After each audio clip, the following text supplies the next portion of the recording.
Krishna,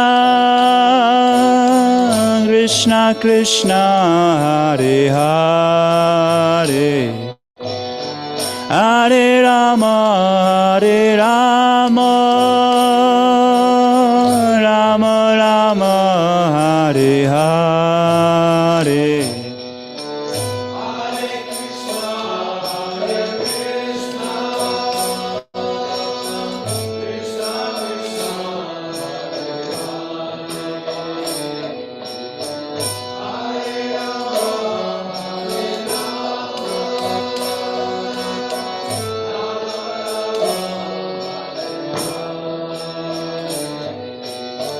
Hare Krishna, Hare Krishna,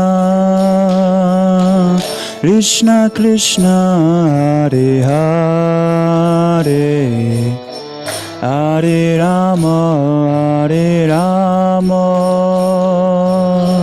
Rama Rama, Hare Hare.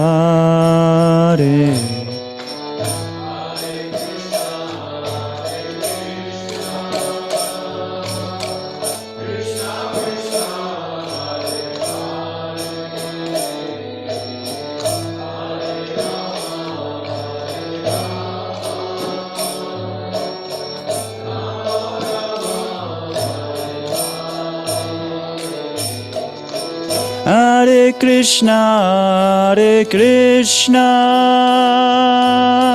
Krishna Krishna, Hare Hare, Hare Rama, Hare Rama,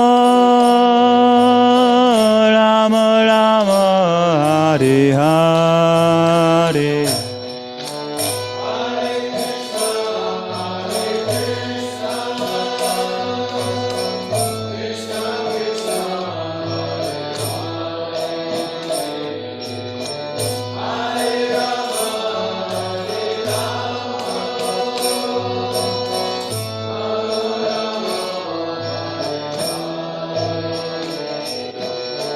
Hare Krishna, Hare Krishna,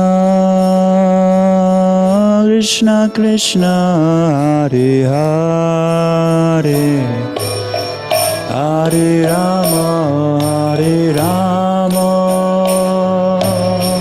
Rama Rama, Hare Hare. Hare Krishna, Hare Krishna, Krishna Krishna, Hare Hare, Hare Rama, Hare Rama, Rama Rama, Hare Hare. Gaur Premanande.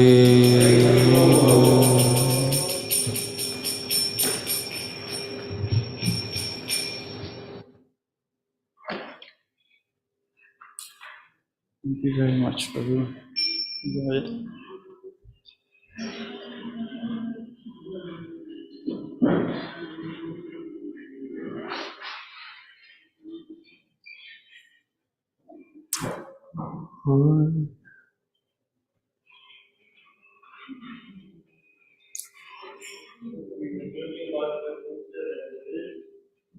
Congratulations and reports, His Divine Grace, A.C. Bhaktivedanta Prabhupada, Founder Acharya of the International Society for Krishna Consciousness.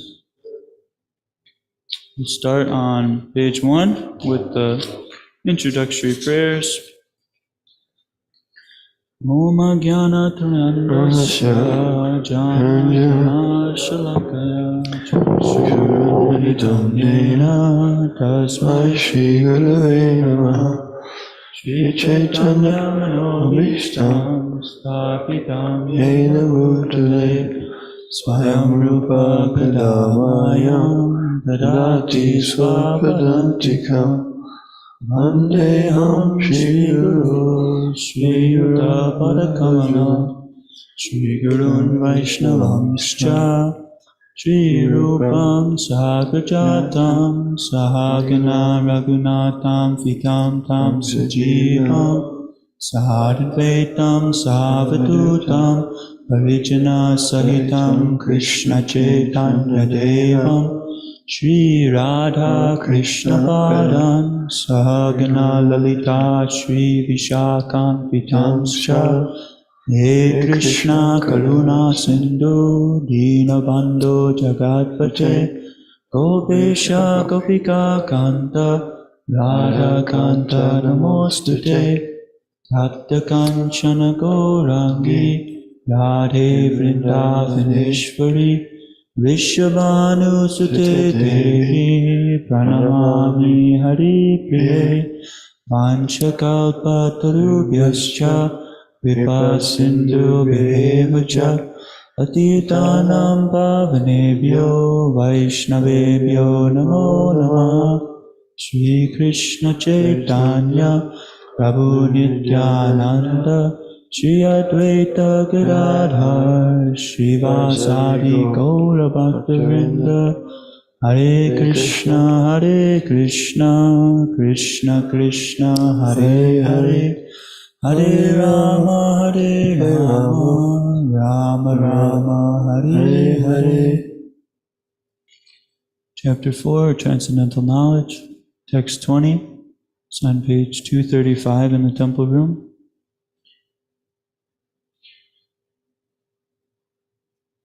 Together. Tyaktva karma phalakshangam nitya tripto nirashrayaha karmanyabhi pravrittopi naiva kinchit karoti shaha. Translation: abandoning all attachment to the results of his activities, ever satisfied and independent, he performs no fruitive action, although engaged in all kinds of undertakings. Text 21. Nirashir yata chatatma Chakva sarva parigaraha Sariram kalevam karma Kurvan apnoti kelbisham. Translation: such a man of understanding acts with mind and intelligence perfectly controlled, gives up all sense of proprietorship over his possessions, and acts only for the bare necessities of life. Thus working, he is not affected by sinful reactions. Text 22. Yadrichala pisutosto vanvaitino matsaraha samasadha pasadocha vidvapini patadyate. Translation: he who is satisfied with gain which comes of its own accord, who is freed from duality and does not envy, who is steady both in success and failure, is never entangled, although performing actions. Text 23. Vata sangasya muktasya yanvasti tachetasaha yagya chalata karma samangram piramilailate. Translation: the work of a man who is unattached to the modes of material nature and who is fully situated in transcendental knowledge merges entirely into transcendence. Text 24.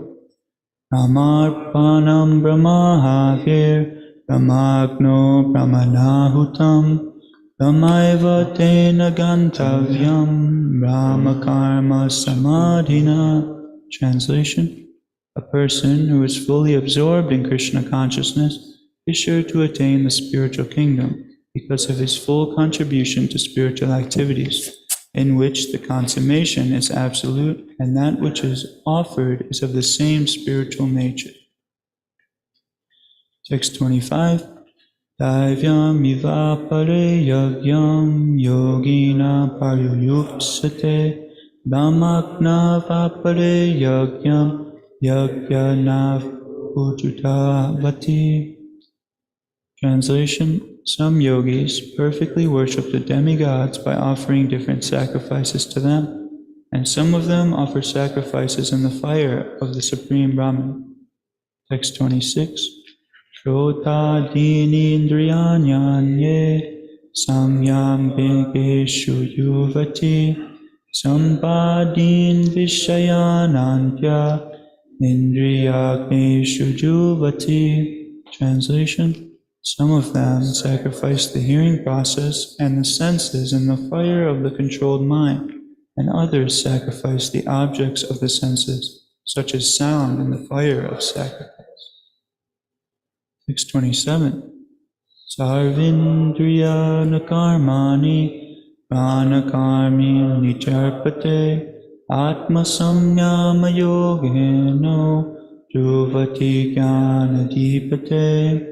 Translation: those who are interested in self-realization in terms of mind and sense control offer the functions of all the senses as well as the vital force, breath, as oblations into the fire of the controlled mind. 628.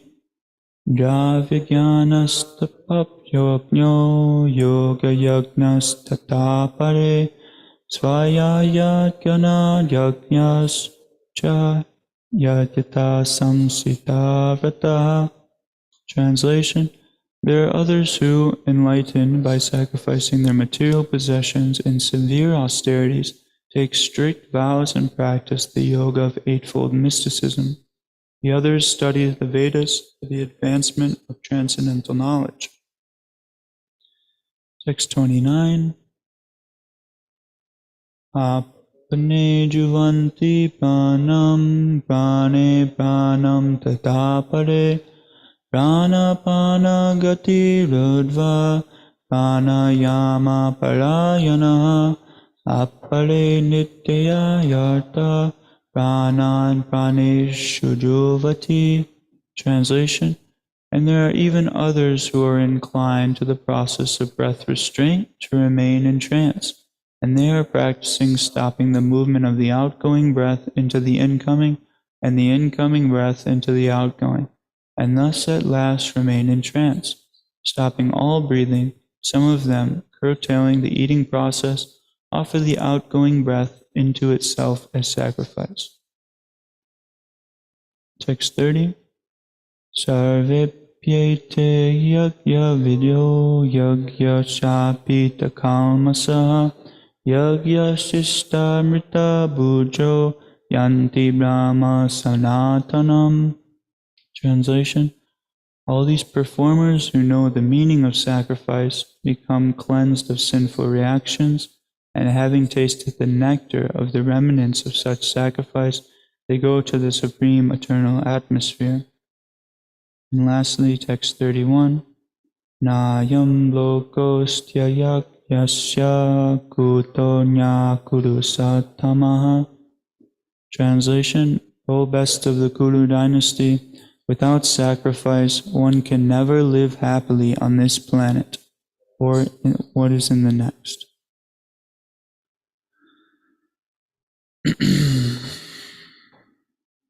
Okay, back to text number 20.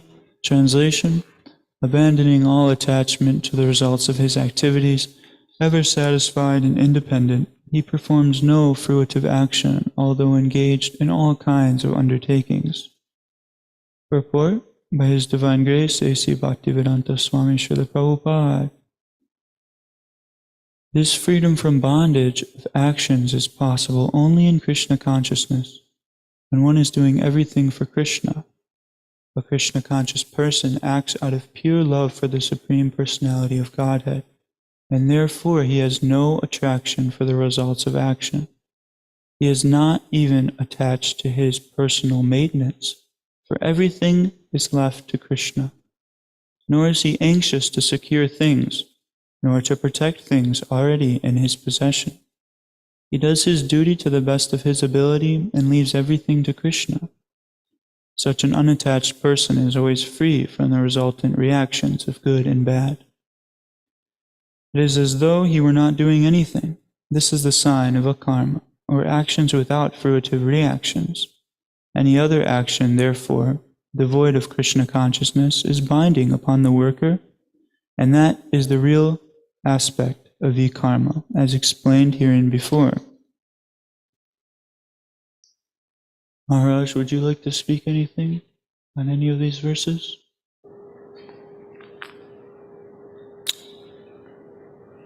Okay. Om Jnanacharam Dasya Dhananjana Shalakaya Chakshurun Militam Yena Tasmai Shri Gurave Namaha. So previously, a little recap, it's been a couple days, text 19, Krishna was telling Arjuna that a pundit or a buddha, an intelligent person, what will he do? He will no longer have karma anymore. He won't have the desire for sense gratificatory activities any longer when he's actually situated in intelligence. So this person who is situated with actual knowledge will perform akarma activities, or activities that are no longer in the modes of material nature, so they're no longer binding to this material world. So there is sukarma and vikarma, which are, good and bad, that both bind us, as we know, to this material world. And then there is akarma, which is transcendental. Shri Shri Gaurnitai Ki Jai. And this akarma, sevakalpa, it's the objective of serving the Lord. So in this way, it becomes free of both the results, good and bad action. So in text number 20, Krishna, he is describing this person who is situated in full knowledge. And we can read here in the purport that he's no longer attached to the results of his activities. He's busy, and he's working very hard at whatever activity he's doing, but he is no longer after the results. Then there is the nice example that Srila Prabhupada gives us of the bank teller. The bank teller all day, he is working in the bank, busy all day, working very hard. People are coming and going. They're depositing and withdrawing. And the teller, he must be very vigilant. He must be very attentive to his work. He must be very precise in counting all the money and taking note of who comes in each day, depositing and withdrawing.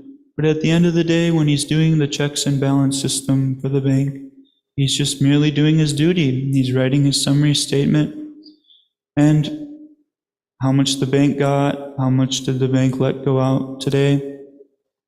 And regardless, if the bank brings in more, if more people make deposits or more people withdraw, he is not in anxiety. If more money is going out, his heart doesn't start going, his mind doesn't start racing. He is even-minded. And on the other hand, if so many people are depositing, he doesn't say, "Oh, we had a plus day on the books today, let's throw a party. Let's all cook with ghee tonight." He doesn't celebrate. He's simply doing his duty, no matter it's a seemingly good result of action or a bad result of action. So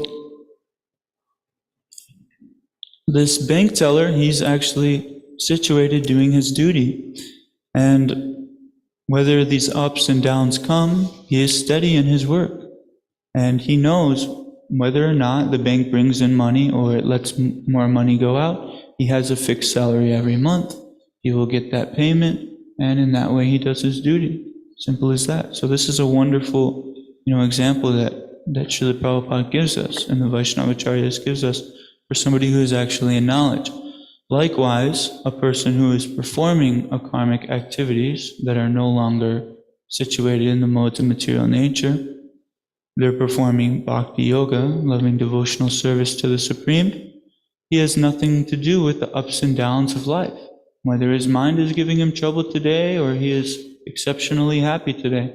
He is not elated when there is happiness, nor is he depressed when there is no sadness. At the same time, he's doing his duty, but he's not aloof from his duty. He keeps doing it. He puts in as much care and attention as ever, trying to improve in the amount of attention he is giving to his duty, trying to increase his serving capacity, but he's not careless or unconcerned. He's very careful, but he's not attached to the results, and he knows simply everything is Krishna, nothing is mine. So why would I get attached to whatever results come? So whether I gain profit or lose profit in this endeavor, whether it turns out as expected or it doesn't, whether we have a nice program, a nice Sankirtan program, or no one shows up and we have to honor all the prasadam, either way, it's okay. You don't have to worry, because everything is Krishna. Maharaj, did you have? Yeah. Generally, this is hard for people to imagine how one can work and not be attached to enjoying the results. But sometimes it does happen where a person takes a large portion of his results from work and he gives it to some good cause. But he still wants to get the karma for it, wants to get the good reaction, wants God to be pleased with him, and he wants recognition from society, from family, from different things, and peace of mind. So he's still not completely free. That's, of course, it's a good way to begin and make progress. But the devotee is even not worried about whether he's recognized, whether he gets karma in the next life or he's recognized. He simply does his duty. And as you said, he leaves everything to Krishna. And even the results, he has to have so much faith in Krishna that if Krishna wants to take care of me, then he'll take care of me. Like Bhagavad Thakur sings in the song Gita Janmaga. He says, I don't mind whether I take my birth as an insect, or whether you kill me, or whether you give me life. He's just happy to be engaged in devotional service, and he leaves all the results to Krishna, because he knows that Krishna will do the perfect thing. Krishna will not engage him in something that will be inauspicious, and he doesn't give results that will be inauspicious. They always turn out auspicious. Even if it doesn't appear that way, it may appear that this is a ghastly thing to happen to some devotee, but it's not ghastly as long as he's doing his devotional service, his duty, then Krishna will make the perfect arrangement for him. I was mentioning the other day that devotee who was formerly a Muslim professor, and he died. His 4 sons were just young boys. His wife was young and attractive. He had a big, good life ahead of him, but it was kind of ghastly. The other 4 children were in the car. They didn't get a scratch, and he died. So we thought about it some more, and we thought that actually it was a difficult circumstance for him that he was in. It was difficult for him to make spiritual advancement in that type of situation. So Krishna, as Prabhupada said, gave him promotion. It seemed ghastly at the time, but actually if you look at it in the perspective of Krishna, Krishna wanted him to be able to make very good progress in devotional service, so gave him a different situation. Thank you. Thank you, Gurudev. So just as that bank teller, he gets his salary at the end of the month, the devotee knows, why be attached to my action? I am too going to get a salary at the end of my life, and that salary is going back to Godhead. The devotee, he's faithful that this process that Srila Prabhupada and the Vaishnavacharyas have given us, he's confident that he can go back home in this one life if he gives it his all. Krishna is pleased with him. So a very nice example, of course, of being detached is our founder Acharya here, Srila Prabhupada. One story that came to mind while thinking of this was when Srila Prabhupada had 107 temples. His goal was 108 temples to be completed in his lifetime. And that 108th temple was giving him so much trouble. This was the Mumbai temple, Juhu, Mumbai.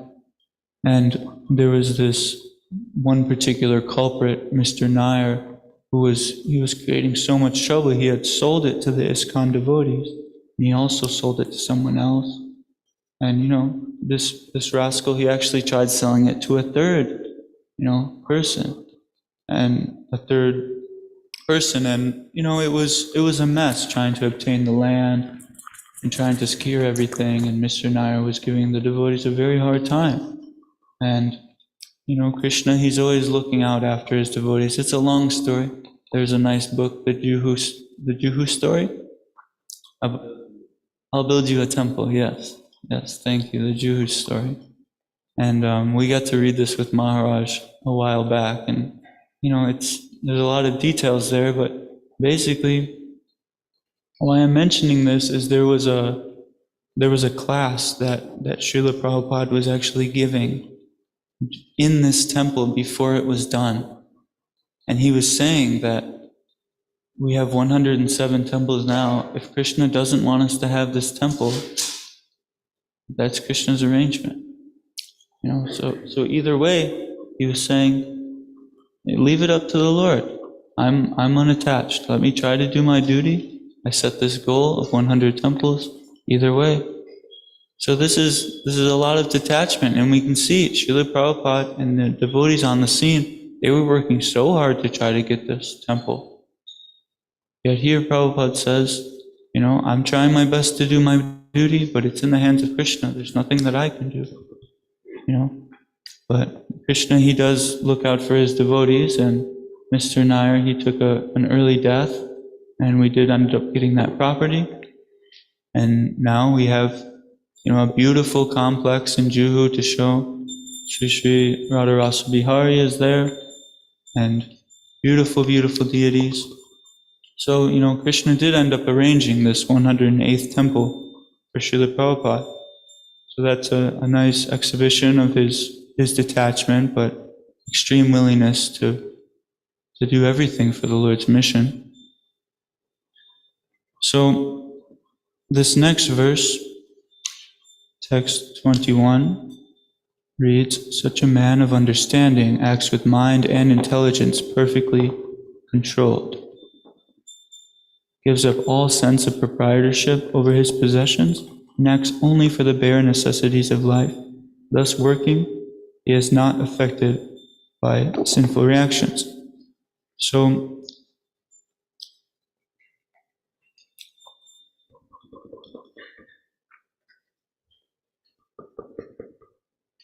moral characteristics of a devotee are being described here. This word nirashir, it means someone who is fixed with desires. They're talking, yes, nirashir is free of desires, but this word ashir means someone who is filled with desires.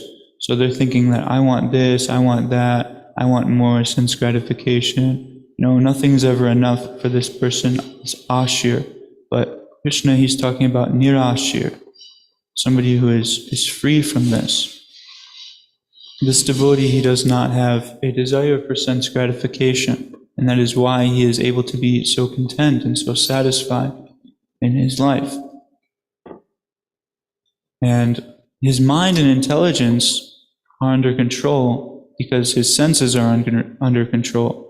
It's not that his mind is just like, a wild horse just running wherever it would like. No, he keeps his mind tame. It's under control. And the senses are under control because he can control his mind. And his mind is under control because his intelligence is sufficiently equipped to control his mind. And he knows, the difference between right and wrong. He knows scripture. He knows how to get proper advice, when he needs it. And what does this devotee do? Tyakta sarva parigaraha, because of all sense of proprietorship, because he is truly situated in knowledge. Because what is the point of thinking that I possess this or that when you know that everything is Krishna's?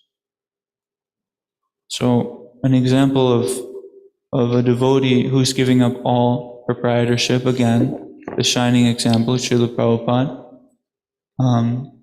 In the town that I was born and raised in, Detroit, there is a very opulent temple there, the Fisher Mansion. Got a chance to visit it. I mean, I think Jivadoya Prabhu went there too. It's got like gold-plated doorknobs, just murals, and it's completely opulent, And there's a famous story. This is called the Fisher Mansion. It's right on the Detroit River. Very, very beautiful place. And Srila Prabhupada, he went to go look at this mansion to purchase as an ISKCON temple. And as you can imagine, a place of this beauty was very, very expensive. And he was meeting with the real estate agent amongst some other devotees that he was with. And Prabhupada, he was an expert negotiator, expert amongst all fields. So he was negotiating with the real estate agent, and they were asking a very, very high price. And he said, "Sir, we are humble devotees of the Lord Krishna. We are trying to obtain this temple to use in service of the Supreme Lord Sri Krishna. So I think that you should give it to us for free." The man just about had a heart attack. He couldn't believe it.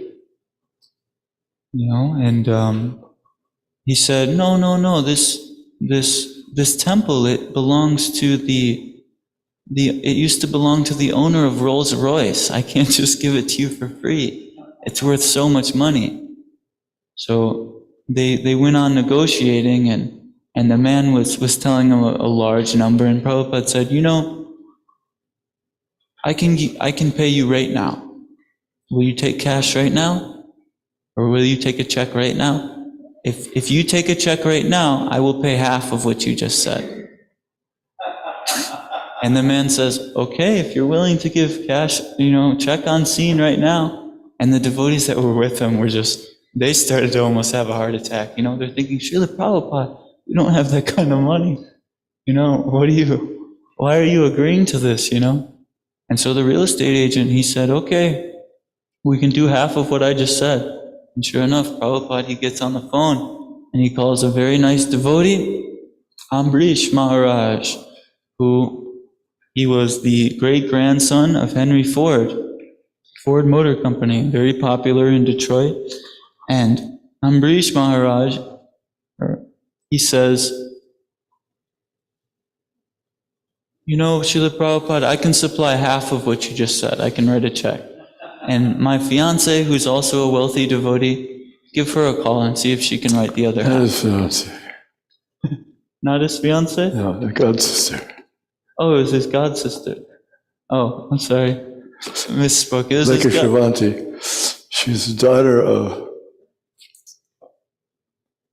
the head of the AFL-CIO. Walter Reuther was her father's name. He was very famous also. Oh, wow. But he wasn't famous for wealth. He was fighting against the big materialists, or the big industrialists. He was trying to stand up for the rights of the workers in the union. So the newspaper put a big article that Reuther and Ford joined together. On her, before they used to always be bitter enemies.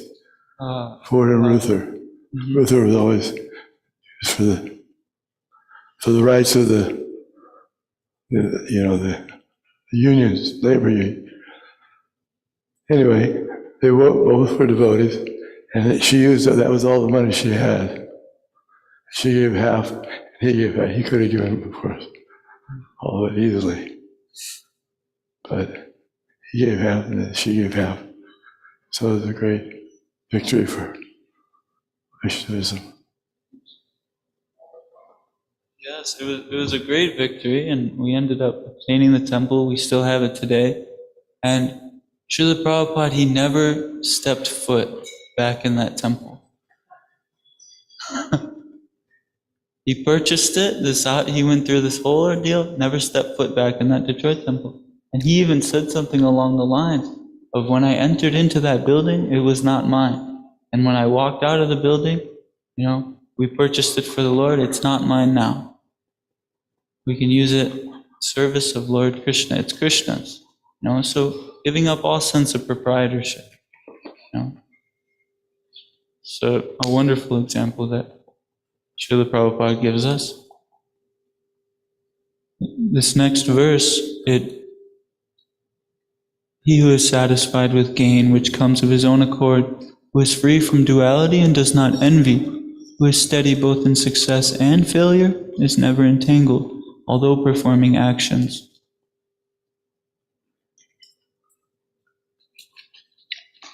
So we can see that here in this temple there are many sadhus assembled, to hear Bhagavad Gita today.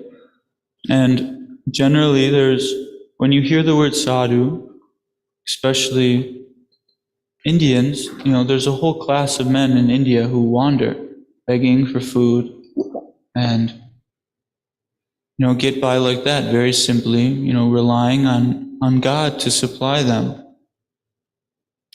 And this is a good example of this is a very practical kind of example for this verse. Of course, the ashram sadhus are also relying on Krishna to supply, but this is a little more, easy to see, because these people, they don't know when their next meal is coming. They have very simple cloth, one cloth. In the winter, they might carry one blanket. They're just going door to door, begging, or sometimes they wait in line by the Ganges and the Ghat and just, wait peacefully at the end of the day and quietly obtain their alms in this way. A lot of them might carry around a little bag of tobacco or ganja, and this is how they live, And Srila Prabhupada, he recognized that, these people, they may not have the highest standard, but they do have spiritual inclinations, and they are trying to rely on God, whether they're calling God Krishna, Brahma, or maybe they're being more vague, saying Ishvara. These sadhus are trying to rely on God, and they're just being satisfied with whatever, God supplies for them. They're not interested in going to the cinema or pursuing gross sense gratification, as a point that Prabhupada made about these people. They're interested in going to holy places like that. So, sometimes, in India, you may see like sadhus riding on motorcycles, and they have, a beautiful Western woman on the back of it. This is not acceptable. This is kind of like the epitome of Kali Yuga sadhu. I was hearing a story the other day on Bhaktisiddhanta Saraswati Thakur Maharaj's disappearance day, and they were talking about how there was a popular, very, very strict sannyasi, a disciple of Bhaktisiddhanta. It was very strict, and it was very difficult to live with this personality because he was so strict. And there was one especially like kind of austere brahmachari who ended up taking sannyas from his spiritual master and living in the humble ashram. And his spiritual master had passed away shortly after, and this sannyasi, this now to be sannyasi, he naturally took over his Guru Maharaj's ashram. And, he didn't have proper association, so, he took over the ashram, but naturally after some time, a woman like moved in with him, and then the people in his ashram were saying, look, like, you should wear white if that's going to happen. And he like changed into white for a few days, and then he changed back, and there was nothing they could do. And it like kind of created some disruption, And this is Kali Yuga. Unfortunately, this is what a lot of time is prone to happen if we don't have a society of sadhus to associate with. And Bhaktisiddhanta Saraswati Thakur, he was, in our Gaudiya Vaishnava tradition, he was the first one to implement this ashram living. And Prabhupada took this up in the ISKCON movement to implement. And it's very important we have sadhu sangha, or else, anything can happen.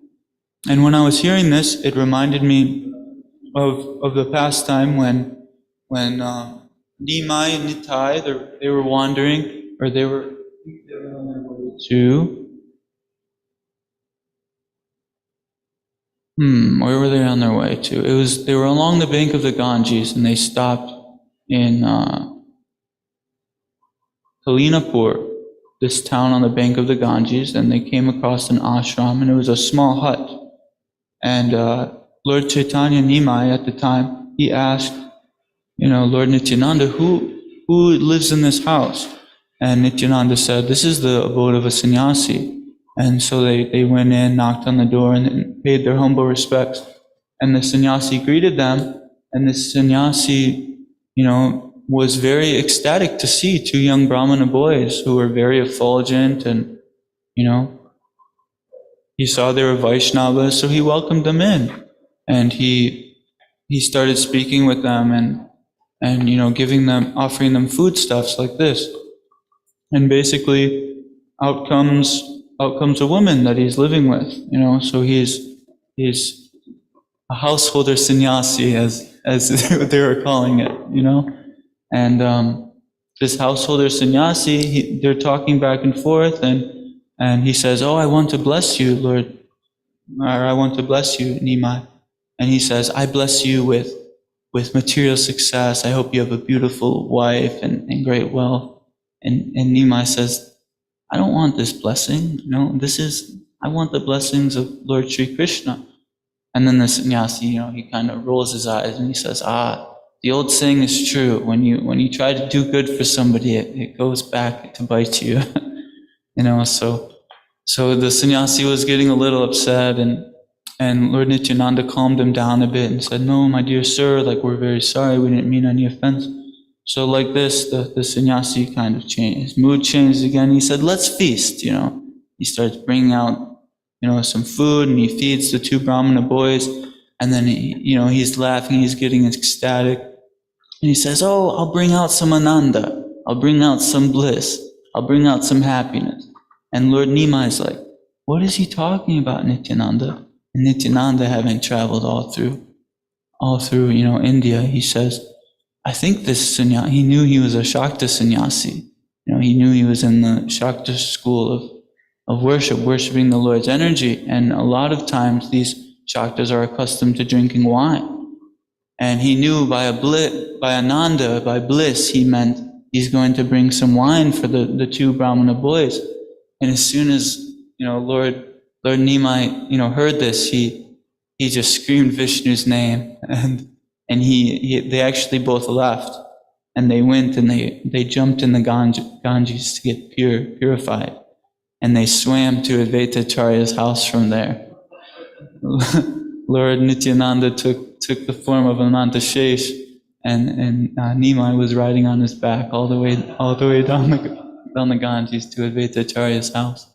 But we see in this way how merciful Lord Chaitanya Mahaprabhu is, because he went to the house of this person who was, a so-called householder sannyasi, and he accepted alms from him, even though he was a wine drinker. When typically it's known that a Brahmana who consumed wine, it was considered the most abominable, because he was posing as one thing and doing the opposite. So Lord Chaitanya, he accepted this sannyasi's offerings, and he accepted the blessings, and in turn he blessed this sannyasi. And it said that he might not come to pure devotional service in this life. Of course, it's all the Lord's arrangement, it's all the Leela of the Lord. So he very well could have been a pure devotee. If not, he is, just because he's there enacting the pastime with the Lord. But it's said maybe he'll come to pure devotional service in his next life. So we see how merciful the Supreme Lord is. He's giving this Krishna consciousness to everyone without any discrimination. But at the same time, nirvishesha shunyavadi paskyacha deshatarne. Lord Chaitanya, he wouldn't accept food from the Mayavadis until they were defeated. He wouldn't accept food and alms from them. So there was some the Mayavadis and the people who were inimical to the Lord and insulting to the Lord, he wouldn't, accept alms and give them proper blessings until he defeated their philosophy, and they too later became Vaishnavas. So this is the mercy of Lord Chaitanya, ever merciful. And we're just about out of time, so thank you for patiently hearing and tolerating this evening. Does anyone have any questions they would like to ask or comments they would like to add?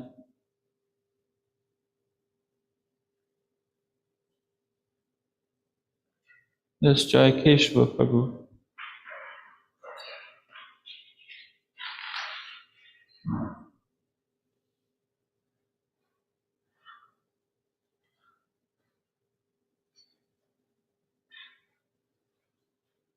Hare Krishna. Thanks for your nice class, Prabhu. My question was regarding like the first verse that we spoke on today. In the purport, Prabhupada's talking about, personal bodily maintenance. I'll just read it again so everybody knows what I'm referring to. He is not even attached to his personal maintenance, for everything is left to Krishna, nor is he anxious to secure things, nor to protect things already in his possession. He does his duty to his best ability and leaves everything to Krishna. So in this text, in this purport in text, to what extent, I guess, do we use our intelligence with these things? For one example, like someone's like, okay, I'm going to use, I like using a manual toothbrush. And another person's like, well, I would rather use, an electric toothbrush. Are these just like inconsequential things? Could be a myriad of other examples I could list, out. Yeah, so Prabhupada, he's stressing that we do our duty, and he's mentioning that he's not even attached to his personal maintenance, right? But it's Srila Prabhupada, he's given us the duty so we can preach properly, to be very clean in front of the Lord. It's not that we just let our hair grow long and our beard get nice and matted and we become stinky and don't shower. That's not what not attached to his personal maintenance means, because Prabhupada, he is stressing doing your duty, and the duty that Prabhupada gave us, and one of the main principles that Bhaktisiddhanta was stressing, to initiate the Brahminical class in the Gaudiya Math, and that's what Prabhupada stressed, to initiate Brahminical class here, is train the devotees up with a very high sense of cleanliness. And in that way, we keep a nice shaved head, we shave our face, we bathe a certain number of times, or after doing dirty duties, some dirty type of activity, we take bath. And in this way, Prabhupada has given us the duty to maintain our body to that extent. But it's not that we're over-endeavoring to, maintain this body, because we need to maintain it to a certain degree, but, it's going to disintegrate right before our eyes in this lifetime. So, yes, Maharaj. Consciousness is a key factor. The other one has a very simple toothbrush, but he's thinking, I'll become very beautiful and attract so many women. That's material. And he may have an electric toothbrush, but he's not thinking for his own sense gratification. He's just thinking for making himself a better instrument for serving Krishna. And that's pure. Even if he drives a fancy car, he's not doing it for sense gratification. He's doing it for Krishna. He's not attached. The example, beautiful example is, what was his name? Chaitanya Charitamrita. Someone can remember his name. He was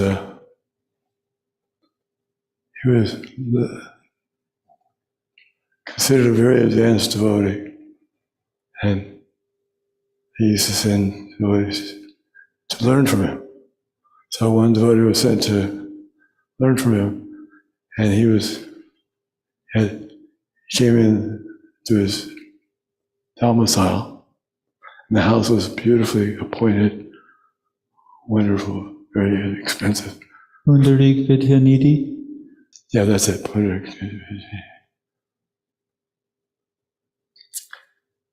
Yeah, furniture was very expensive. He wore expensive clothes and oiled hair, I mean, everything.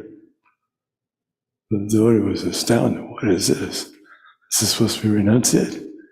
I'm supposed to hear from him? He was bewildered. So then he went back and told the other devotee who sent him.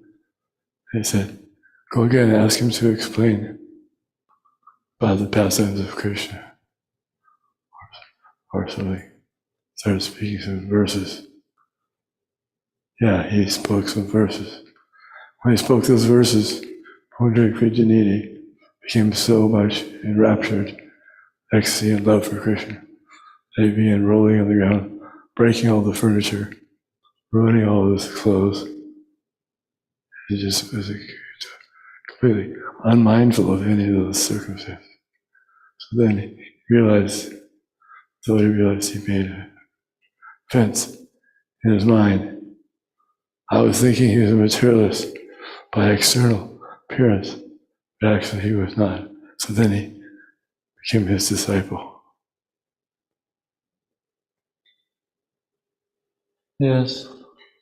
Gadadhar Pandit became his disciple. He thought he had made an offense. So he said the only way I can reconcile this offense is to become a disciple of this devotee. See, he's so pure.